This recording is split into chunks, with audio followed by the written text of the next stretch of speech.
There exists within every human being a power so magnificent, so transformative, that when fully awakened, it can reshape not just your destiny, but your very identity. This power is self-confidence, and it is not what most people believe it to be. It is not arrogance wrapped in false bravado. It is not the loud voice that drowns out others. It is not the swagger of the insecure masquerading as the assured.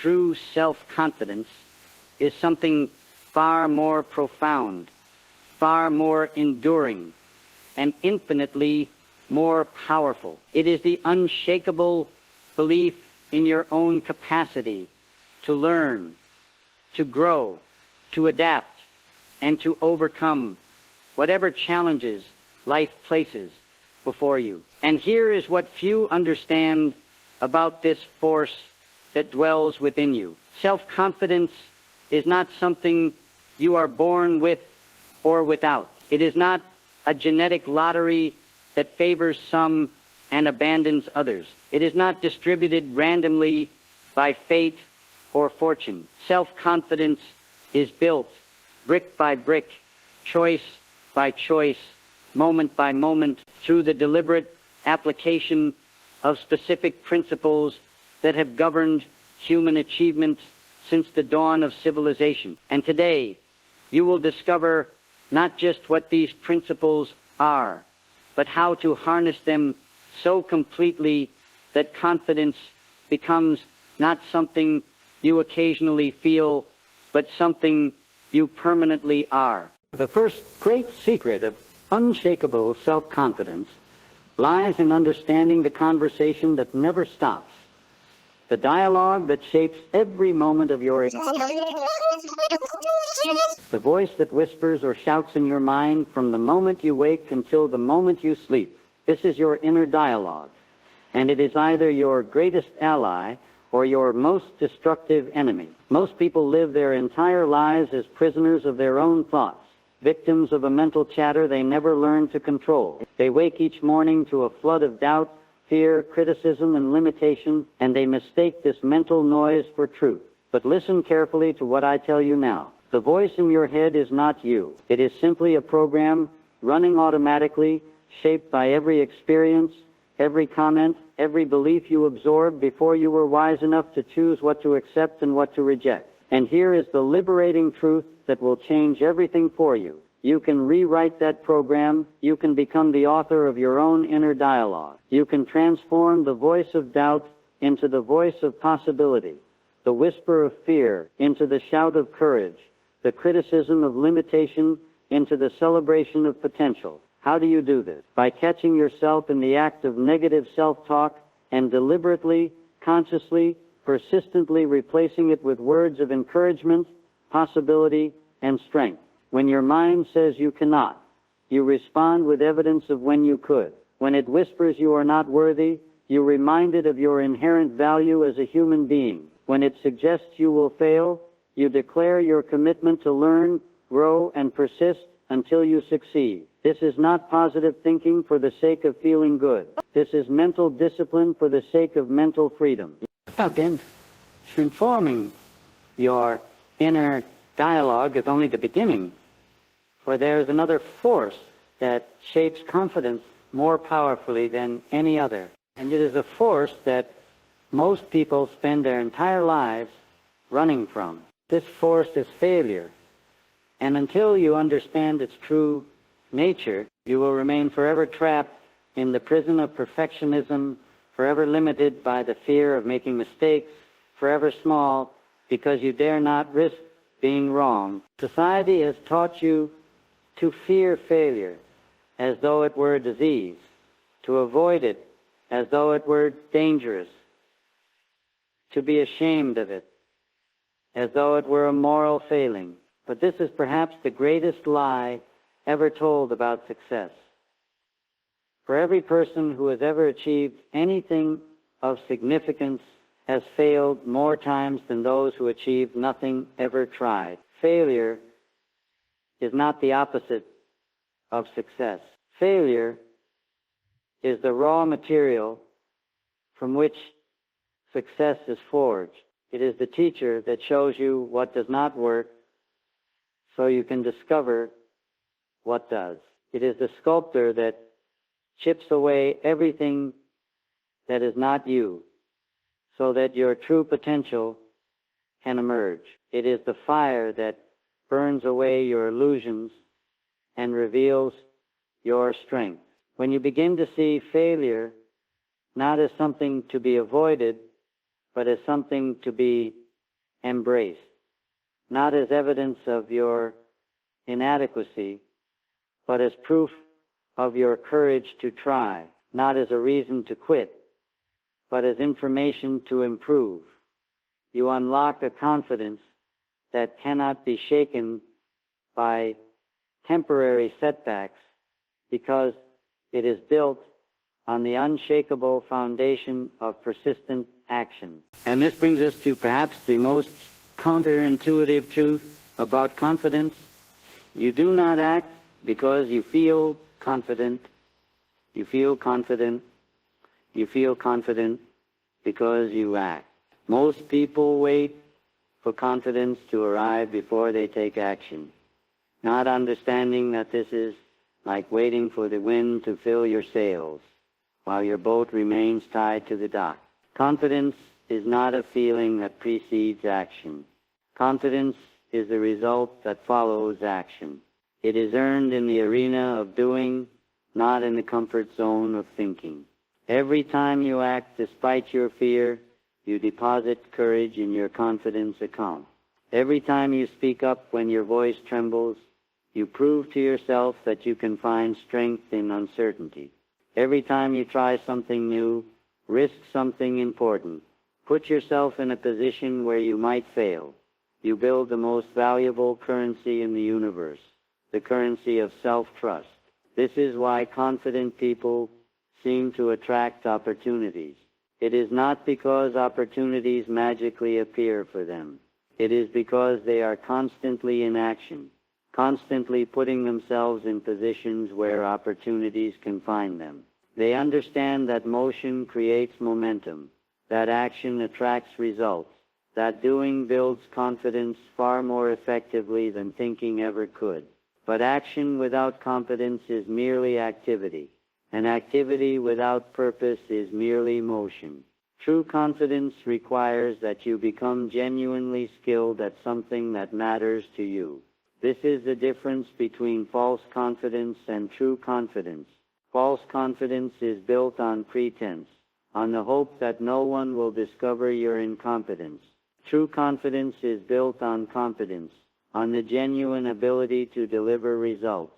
And here is what you must understand about competence. It is not a talent you are born with. It is not a gift bestowed upon the lucky few. It is a skill you develop through deliberate practice, through the willingness to be bad at something long enough to become good at it, through the patience to master the fundamentals before attempting the advanced. Most people want to be great without being willing to be beginners.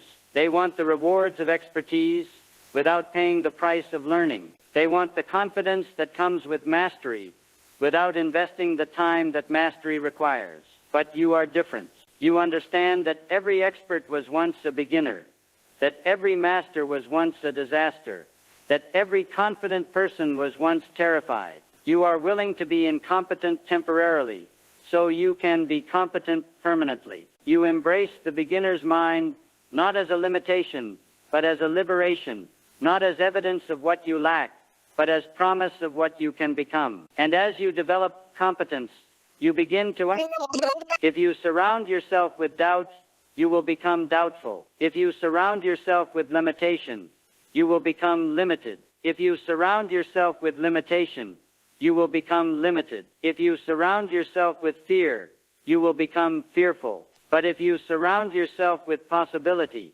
you will become possible. If you surround yourself with growth, you will become growing. If you surround yourself with confidence, you will become confident. This is not mystical thinking. This is psychological reality. The human brain is a pattern recognition machine.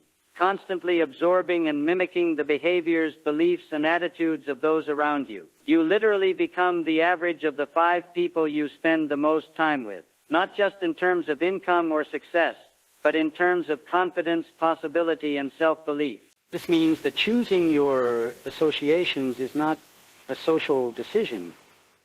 It is a strategic decision. It is a confidence decision. It is a life decision. You must become ruthlessly selective about who you allow into your inner circle, who you give permission to influence your thinking, who you grant the privilege of shaping your reality. Seek out those who believe in possibility when you see only problems, those who see potential when you see only limitation, those who encourage your growth when you are tempted to stay small, and become that person for others. For in lifting others up, you lift yourself up. In believing in others, you strengthen your own belief. In encouraging others to be confident, you reinforce your own confidence. This principle of surrounding yourself with positive influences extends beyond just people, to include the information you consume, the books you read, the programs you watch, the music you listen to, the thoughts you think. You are constantly programming your subconscious mind with every input you allow into your consciousness. If you fill your mind with news of disaster, your subconscious will expect disaster. If you fill your mind with stories of limitation, your subconscious will create limitation. If you fill your mind with images of failure, your subconscious will attract failure. But if you fill your mind with stories of triumph, your subconscious will expect triumph. If you fill your mind with examples of possibility, your subconscious will create possibility. If you fill your mind with visions of success, your subconscious will attract success. This is why you must become the guardian of your own mind, the curator of your own consciousness, the architect of your own mental environment. You must choose your inputs as carefully as you choose your food, understanding that what feeds your mind shapes your reality just as surely as what feeds your body shapes your health. But even as you transform your environment and associations, you must remember that confidence is built not through giant leaps, but through small steps, not through dramatic transformations, but through consistent improvements, not through perfect performances, but through persistent efforts. The secret that confident people know and insecure people do not is this: success is not about winning big. Success is about winning small, consistently, repeatedly, until small wins compound into significant achievements. Every small victory you create deposits confidence in your psychological bank account. Every promise you make to yourself and keep builds your self-trust. Every goal you set and achieve, no matter how modest, proves to yourself that you are the kind of person who follows through. This is why you must resist the temptation to set enormous goals that overwhelm you and instead commit to small goals that empower you. Make your bed every morning and you prove to yourself that you can create order. Exercise for 10 minutes daily and you prove to yourself that you can create discipline. Read for 15 minutes each day and you prove to yourself that you can create growth. Write in a journal for 5 minutes each evening and you prove to yourself that you can create reflection. These small actions may seem insignificant, but they are the building blocks of confidence, the daily deposits that compound into unshakable self-assurance. And as you build this foundation of small victories, you must cultivate. This is the practice of gratitude, not as a superficial exercise in positive thinking, but as a profound recognition of the abundance that already exists in your life. Gratitude is confidence looking backward, acknowledging not what you lack, but what you have already achieved, not what is missing, but what is present, not what went wrong, but what went right. When you train your mind to notice and appreciate your blessings, your successes, your progress, your growth, you create a mental environment where confidence can flourish. You begin to see yourself not as someone who is always falling short, but as someone who is constantly moving forward. You shift from a mindset of scarcity to a mindset of abundance, from a focus on problems to a focus on possibilities, from an attitude of complaint to an attitude of celebration, But this gratitude must be specific, concrete, and personal. Do not just be grateful for good health. Be grateful for your heart that beats without your conscious effort, for your lungs that breathe without your command, for your legs that carry you wherever you choose to go. Do not just be grateful for your family. Be grateful for the specific moments of love, laughter, and connection that they provide. Do not just be grateful for your opportunities. Be grateful for the specific chances you have been given to learn, to grow, to contribute, to make a difference. This specificity transforms gratitude from an abstract concept into a concrete experience, from a mental exercise into an emotional reality. But gratitude alone is not enough. You must combine it with another powerful practice that confident people use to program their subconscious minds for success. This is the practice of visualization, but not the passive daydreaming that most people call visualization. This is active, detailed, sensory-rich mental rehearsal that prepares your mind and body for the success you desire. When you visualize with precision and emotion, you are not just imagining success. You are programming success. You are creating neural pathways in your brain that make success more likely. You are conditioning your nervous system to respond to opportunities with confidence rather than fear. You are training your subconscious mind to recognize and attract the circumstances that match your mental images. But your visualization must be specific, detailed, and emotionally charged. See yourself not just succeeding, but succeeding in specific situations with specific people, achieving specific results. Feel the emotions you will experience when you achieve your goals. Hear the sounds that will surround your success. Smell the scents that will accompany your achievements. Taste the sweetness of your accomplishments. The more real you make your visualization in your mind, the more real it becomes in your life. The more vivid your mental images, the more your subconscious mind accepts them as instructions for creating your reality. And as you program your mind for success through visualization, you must also program your body for confidence through your physical presence. Your body language does not just reflect your presence. Your body language does not just reflect your confidence. Your body language creates your confidence. When you stand tall, you feel taller. When you breathe deeply, you feel more powerful. When you make eye contact, you feel more connected. When you smile genuinely, you feel more positive. When you gesture with authority, you feel more authoritative. This is not pretense. This is physiology. Your brain takes cues from your body about how you should feel, what you should believe, how you should behave. When you consciously adopt the posture of confidence, you unconsciously develop the feeling of confidence. When you deliberately practice the movements of success, you automatically attract the results of success. This means that every moment is an opportunity to build confidence through your physical presence.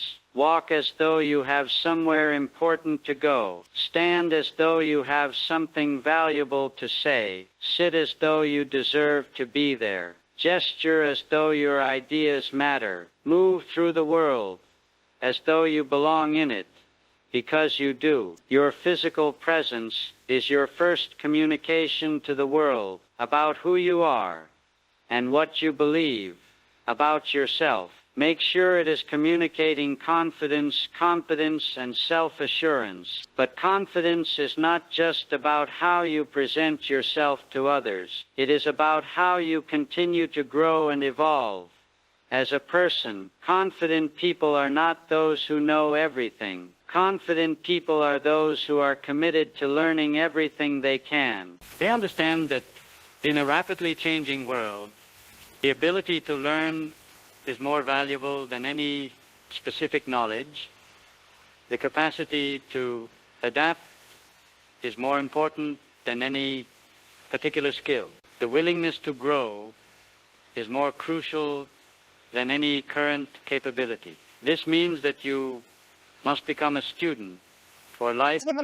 You must read books that challenge your thinking, attend seminars that expand your knowledge, seek mentors who elevate your performance, engage in conversations that broaden your perspective. You must approach every experience as a classroom, every person as a teacher, every challenge as a curriculum. When you commit to continuous learning, you develop what psychologists call a growth mindset, the belief that your abilities can be developed through dedication and hard work. This mindset creates confidence because it means that any current limitation is temporary, any present weakness is changeable, any existing gap can be filled through effort and education. And as you commit to your own growth, you must also commit to helping others grow, for there is no faster way to build confidence than to help others build theirs. When you believe in someone else's potential, you strengthen your belief in human potential. When you encourage someone else's dreams, you validate the power of dreams. When you support someone else's growth, you affirm the possibility of growth. When you celebrate someone else's success, you create more success in the world. This is not altruism for its own sake. This is confidence building through contribution. This is self-assurance through service.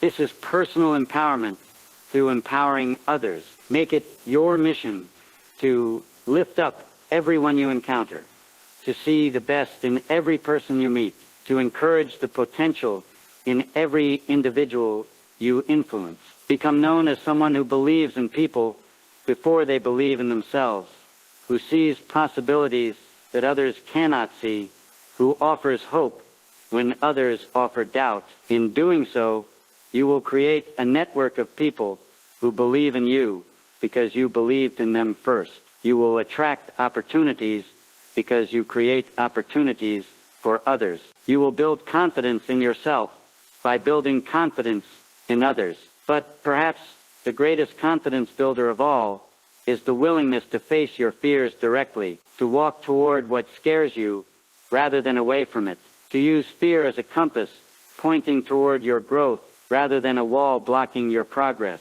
Fear is not your enemy. Fear is your guide. It shows you exactly where you need to go to expand your comfort zone, exactly what you need to do to increase your capacity, exactly how you need to grow to become who you are meant to be. Every fear you face and overcome makes you stronger. Every scary situation you walk into and navigate successfully builds your self-trust. Every frightening challenge you accept and complete expands your sense of what is possible for you. This does not mean being reckless or stupid. This means being strategic about your fear, using it as information rather than allowing it to control your decisions. When fear tells you not to apply for that job, apply anyway. When fear tells you not to start that business, start anyway. When fear tells you not to have that conversation, have it anyway. When fear tells you not to take that risk, take it anyway. Not because fear is always wrong, but because growth always lives on the other side of fear. Not because you should ignore fear, but because you should investigate it, understand it, and then act in spite of it. And as you face your fears, you must also learn to celebrate your progress, to acknowledge your growth, to recognize your improvements, no matter how small they may seem. Most people are their own harshest critics, focusing more on their mistakes than their successes, more on their shortcomings than their strengths, more on how far they have to go than how far they have come. But confidence is built through recognition of progress, through celebration of growth, through acknowledgement of improvement. You must become your own biggest fan, your own best supporter, your own most enthusiastic cheerleader. This does not mean becoming arrogant or delusional. This means becoming realistic about your achievements, honest about your progress, truthful about your growth. Keep a success journal where you record every victory, no matter how small. Write down every compliment you receive, every goal you achieve, every challenge you overcome, every fear you face, every skill you develop. Review this journal regularly to remind yourself of your capability, your growth, your progress, your strength. Let this evidence accumulate until it becomes undeniable proof of your potential, unshakable foundation for your confidence, irrefutable testimony to your power. But celebrating your progress must be balanced with another crucial skill that confident people master and insecure people struggle with. This is the ability to receive compliments gracefully, to accept praise genuinely, to internalize positive feedback authentically. When someone compliments you, your automatic response reveals your level of self-confidence. If you immediately deflect the compliment, minimize your achievement, or redirect the praise to someone else, you are training yourself to reject positive input about yourself. You are programming your subconscious mind to believe that you are not worthy of recognition, not deserving of praise, not capable of excellence. But when you simply say thank you and accept the compliment as truth, you are training yourself to receive positive input about yourself. You are programming your subconscious mind to believe that you are worthy of recognition, deserving of praise, capable of excellence. This simple shift in how you respond to compliments can transform your self-image over time.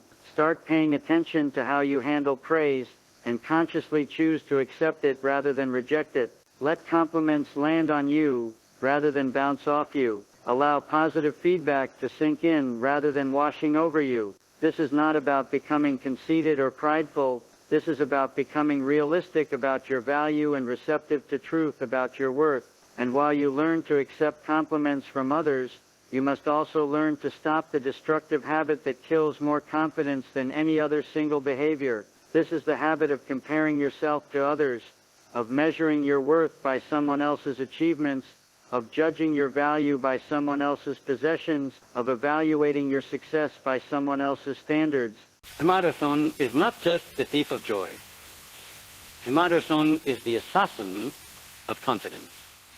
When you compare your beginning to someone else's middle, you will always feel inadequate. When you compare your struggles to someone else's highlights, you will always feel insufficient. When you compare your reality to someone else's social media persona, you will always feel inferior. But here is what you must understand about comparison. It is always unfair because it is never complete. You are comparing your full story, including all your failures, fears, and struggles, to someone else's edited version, their public successes, their visible achievements. You are comparing your internal experience with all its doubts and uncertainties to someone else's external appearance, with all its confidence and assurance. This is not just unfair, this is impossible. The only comparison that makes sense is comparing yourself today to who you were yesterday, measuring your current performance against your past performance, evaluating your present capacity against your previous capacity.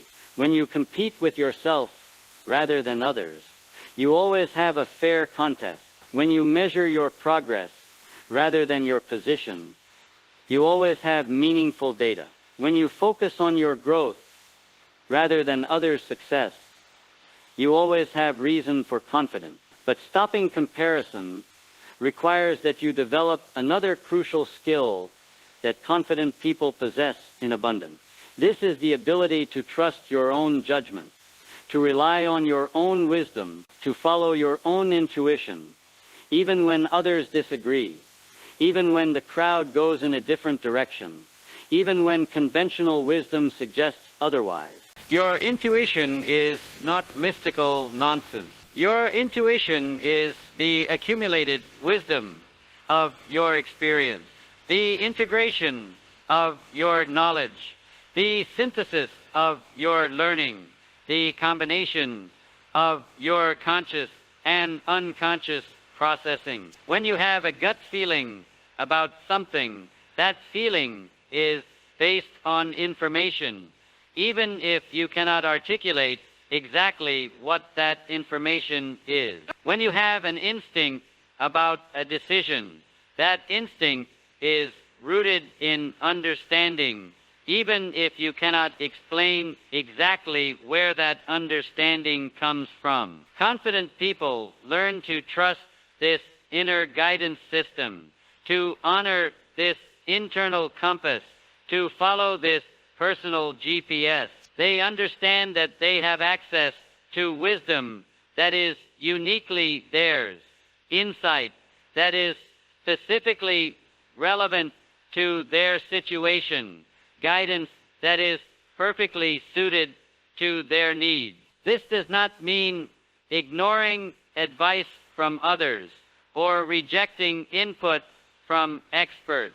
This means integrating external information with internal wisdom, combining outside perspective with inside knowledge, balancing others' opinions with your own judgment. The goal is not to be right all the time. The goal is to be authentic all the time, to make decisions that are true to who you are and where you want to go. As you learn to trust your inner wisdom, you must also recognize that competence has an external component that many people overlook, but that makes a significant difference in how you feel about yourself and how others perceive you. This is the simple but powerful practice of dressing for success, of presenting yourself in a way that reflects your best self, of using your appearance as a tool for building confidence rather than undermining it. How you dress affects how you feel about yourself. When you dress well, you feel better about yourself. When you look good, you feel more confident. When your appearance reflects care and attention, your mindset reflects possibility and optimism. This does not mean you need expensive clothes or designer labels. This means you need clothes that fit well, colors that complement you, styles that suit you, accessories that enhance you. This means taking the time to groom yourself properly, to present yourself professionally, to show the world that you take yourself seriously. When you look in the mirror and like what you see, you start your day with confidence. When you know you look your best, you feel empowered to perform your best. When your outer appearance reflects your inner commitment to excellence, that excellence becomes more likely to manifest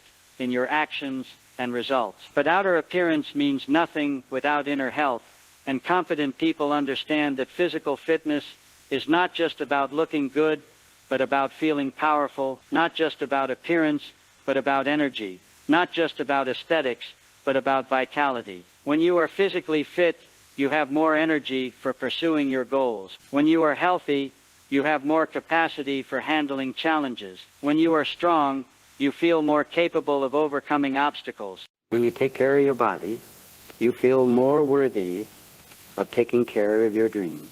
Physical exercise does not just build physical strength, it builds mental strength. It does not just improve physical health, it improves mental health. It does not just enhance physical appearance, it enhances self-image. Every time you exercise, when you do not feel like it, you prove to yourself that you can do things you do not want to do. Every time you push through physical discomfort, you build tolerance for mental discomfort. Every time you complete a workout, you demonstrate to yourself that you can start something and finish it.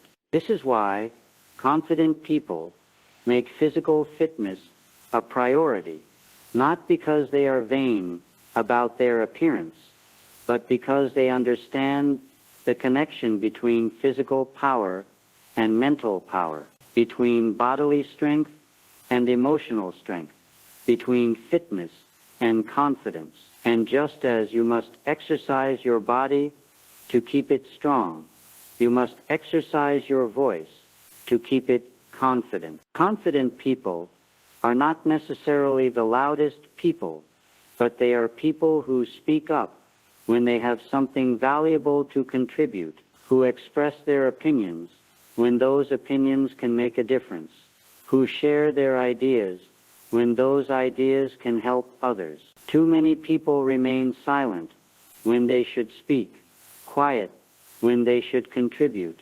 invisible when they should be seen. They have valuable thoughts, but do not share them. They have important insights, but do not voice them. They have meaningful contributions, but do not offer them. This silence does not serve them or anyone else. It robs them of the confidence that comes from being heard, from making a difference, from adding value. It robs others of the benefit of their wisdom, their perspective, their experience. You must commit to finding your voice and using it, to developing your opinions and expressing them, to forming your thoughts and sharing them. This does not mean dominating conversations or talking for the sake of talking. This means contributing meaningfully when you have something meaningful to contribute. This means asking questions when you need clarity, offering suggestions when you have solutions, sharing experiences when they can help others learn. Your voice matters. Your opinions have value. Your thoughts deserve to be heard. The world needs what you have to offer, but only if you are willing to offer it. And finally, the ultimate foundation of unshakable self-confidence is your relationship with yourself, specifically your ability to make commitments to yourself and honor them consistently, to set standards for yourself and maintain them religiously, to create promises to yourself and keep them faithfully. Self-confidence is not just confidence in your ability to handle external challenges. Self-confidence is confidence in your ability to count on yourself, to trust yourself, to rely on yourself. When you say you will do something and then do it, you build self-trust. When you commit to a goal and then achieve it, you build self-respect. When you set a standard and then maintain it, you build self-confidence. But when you say you will do something and then do not do it, you erode self-trust. When you commit to a goal and then abandon it, this is why the promises you make to yourself are more important than any promises others make to you. This is why the commitments you keep with yourself are more valuable than any commitments others keep with you. This is why the standards you maintain for yourself are more crucial than any standards others maintain for you. Your relationship with yourself is the foundation of every other relationship in your life. Your trust in yourself is the basis of every achievement in your career. Your confidence in yourself is the source of every success in your future. But understand this clearly. Building unshakable self-confidence is not a destination you reach, but a journey you embrace. It is not a switch you flip, but a muscle you strengthen. It is not a gift you receive, but a skill you develop. It is not something you achieve once and possess forever, but something you build continuously and maintain consistently. There will be days when your confidence wavers, moments when your self-doubt returns, times when your fear tries to regain control. This is not failure. This is human. This is normal. This is part of the process. What matters is not that you never feel uncertain. What matters is that you act despite your uncertainty. What matters is not that you never experience fear. What matters is that you move forward in spite of your fear. What matters is not that you never have doubts. What matters is that you persist through your doubts. Confidence is not the absence of fear, doubt, and uncertainty. Confidence is the presence of courage, determination, and persistence in the face of fear, doubt, and uncertainty. And so, I leave you with this final truth, this ultimate realization, this empowering recognition. You already have everything you need to build unshakable self-confidence. You have a mind that can learn, grow, and adapt. You have a body that can move, act, and perform. You have a voice that can speak, contribute, and influence. You have a heart that can feel, connect, and inspire. You have a spirit that can dream, hope, and aspire. You have experiences that have taught you, challenges that have strengthened you, successes that have proven your capability. You have potential that is unlimited, possibilities that are endless, power that is extraordinary. What you need is not more resources. What you need is more resourcefulness. What you need is not more opportunities. What you need is more awareness of the opportunities that already surround you. What you need is not more confidence from others. What you need is more commitment to building confidence in yourself. The time for waiting is over. The time for wishing is finished. The time for wanting is complete. The time for building unshakable self-confidence is now, not tomorrow, when you feel more ready, not next week, when you have more time, not next month, when you have more knowledge, not next year, when you have more experience. Now in this moment, with this understanding, through these principles, by these methods, you can begin the most important journey of your life, the journey from self-doubt to self-confidence, from uncertainty to assurance, from fear to courage, from limitation to possibility. Your unshakable self-confidence awaits you. Go forth and claim it.